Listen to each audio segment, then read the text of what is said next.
Okay. Lynn will join me shortly, but we did do a long video the other day. So we will do a much tighter video right now and a shorter video, obviously.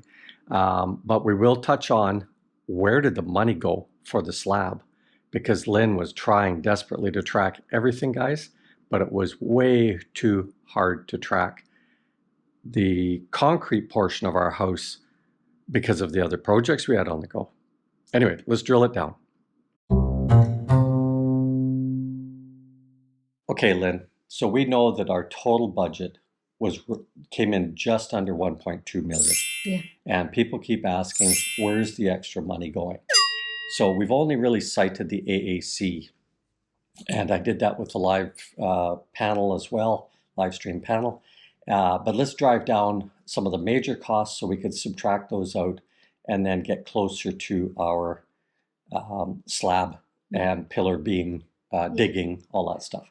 Okay, so let's run through it. We'll start with the AAC. Yeah, with our AAC, we cost, like, the total cost was 151,000. Right, 151. which included the shipping and the adhesive, yeah, which they overshot on. Again, we'll explain that in the bigger video. Okay, our big, huge, lovely sliding glass door. Okay, the next sliding window is 98,000 pesos. Okay, and that was tinted and mirrored. Yeah, and next is our windows, which cost us 25,000 pesos. Right, and that was better than the price. These were vinyl windows. Yeah. And I think the aluminum, well, we had aluminum cost, it was cheaper. I think the vinyl was way higher than City Hardware because maybe the local guys couldn't do it as easily. Anyway, next. Yeah, next is soffit plus ceilings. It's 200,000 pesos. Right, so that 200,000 pesos also included the soffits for the garage as well, guys. Yeah. And all the material on the inside, all the strapping material, which we then use that strapping to hold an extra layer of insulation in there. Yeah, and next is the full angle bar. The roof with the full angle bar is 220,000 pesos. Yeah, the total contract price. In the last video, we talked about, why did we spend so much money on the garage? And that was to have a strong enough roof to support solar panels. Yeah, and next are tiles. And Lynn didn't like the way the sea purlins were when we went through some pretty high-end homes in the Philippines that use a lot of sea purlins at different angles and stuff. Yeah, not cool, man. Yeah, especially for stone. So regarding our tiles, it cost us like 73,400. Right, and the contract was actually higher than that, but we cut the contract off because we didn't like how they did the bathroom. Yeah. Okay, but we still own the tiles, so that's included in there. We just chopped off the labor. Yeah, for our labor cost, 131,250. That includes the skilled and the helper. Yeah. The skilled is 550 and the helper is 450. Right. Now, we actually had 9, but I will add this caveat to it.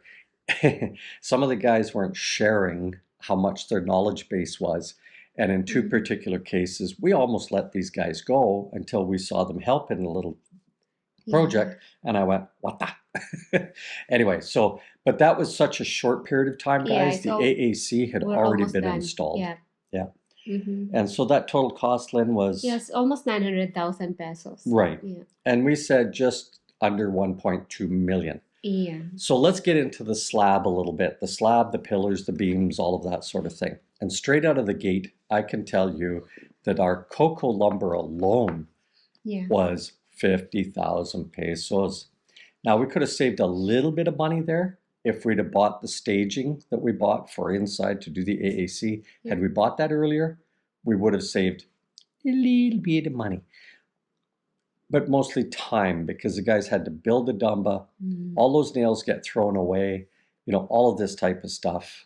I'm not ever going to use that number of nails again. So, and then all of our miscellaneous costs. I will go through it here.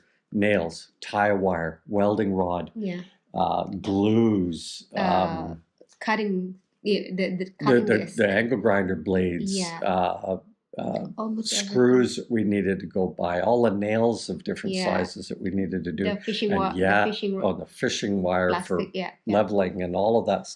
Die. So if we round that out and say that that is another 50,000, and we just round our total cost to a full 1.2 million, we're sitting at roughly 200,000. And with the fluctuation in costs, again, we go into that in the other It goes up and job. down. Well, it doesn't go up and down. It actually came down from all of that inflation and leveled back out post-COVID. So that was part of the reason we didn't do that. And the other reason was I wasn't going to figure out, okay, we have 10 bags of sifted sand at one laborer, and that sifting is going to go onto our fence. And we've got 30 bags of sifted sand that, no, just not going to go to that level. But you could easily see where, you know, our floor, we did 20 centimeter spacing for the rebar. There's a lot of rebar in that floor, yada, yada, yada. A lot of stuff that went into that build.